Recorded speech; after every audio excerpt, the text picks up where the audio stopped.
Eh bien bonjour chers élèves, on a appris la dernière fois à faire des barques, et bien maintenant on va faire un drakkar, donc un bateau beaucoup plus ancien. Alors même chose, on va commencer par donner la forme de la barque comme on a appris à le faire, une ellipse. Ensuite on va arrondir dans un premier temps la coque du bateau. Et ensuite ce qui va changer c'est l'avant, c'est-à-dire qu'on va donner un éperon à l'avant du bateau pour transformer sa forme. Et à l'arrière, une pointe aussi. Une fois qu'on aura la hauteur du bateau, on va aussi placer l'épaisseur avec le fond du bateau. On va ensuite positionner sur ce bord de bateau les planches pour s'asseoir, puisqu'un drakkar viking en rame. On aura par exemple un mât de bateau, là on ne le verra pas en entier mais je le positionne juste. Donc le mât, la vergue ici.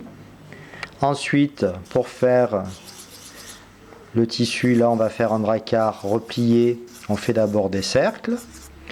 Ensuite il suffira de passer de cercle en cercle pour donner l'effet drapé en rajoutant 2 éléments chaque fois.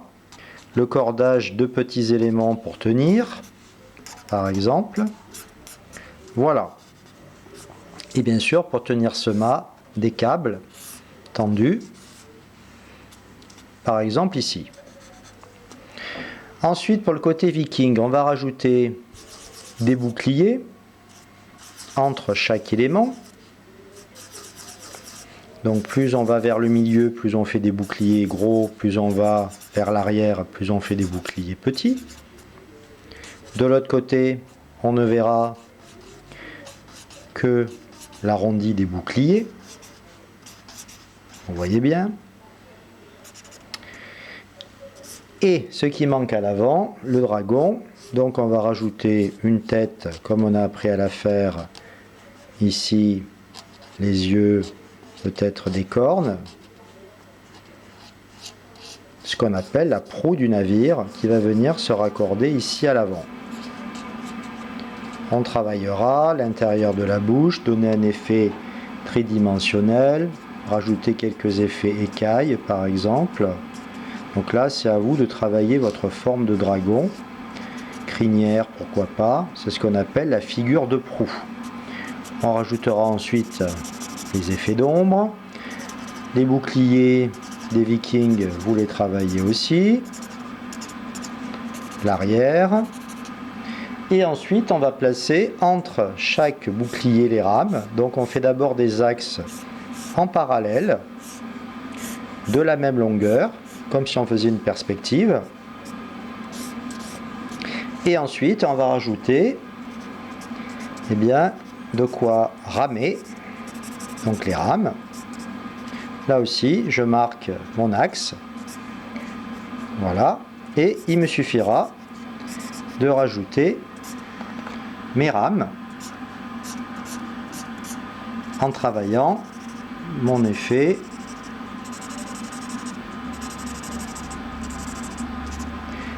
Je rajouterai un peu d'épaisseur sur mes rames. Et je vois commencer à naître mon bateau viking. On ne les voit pas de l'autre côté, je rajouterai peut-être le niveau d'eau. Au bout, un semblant de gouvernail. Donc une planche en bois orientée qui va aller sous l'eau. Voilà. Et vous complétez l'effet planche avec des clous. Pareil de l'autre côté. Si je veux rajouter mes rameurs, bien là aussi, je rajouterai mes personnages assis sur les planches, comme j'ai appris à le faire, avec la main d'un côté et de l'autre, puisqu'on verra juste dépasser certaines rames qu'on verra peut-être de l'autre côté, si je lève d'un côté et si je rabats de l'autre, là aussi en les faisant plus petites, moins appuyées, pour donner un effet perspectif. Donc voilà, il me suffira de mettre en couleur, de contraster le fond du bateau pour faire ressortir les boucliers, et de mettre tout ça en couleur pour pouvoir voguer vers de nouveaux horizons, de nouvelles conquêtes. Et bien voilà, amusez-vous bien, à bientôt.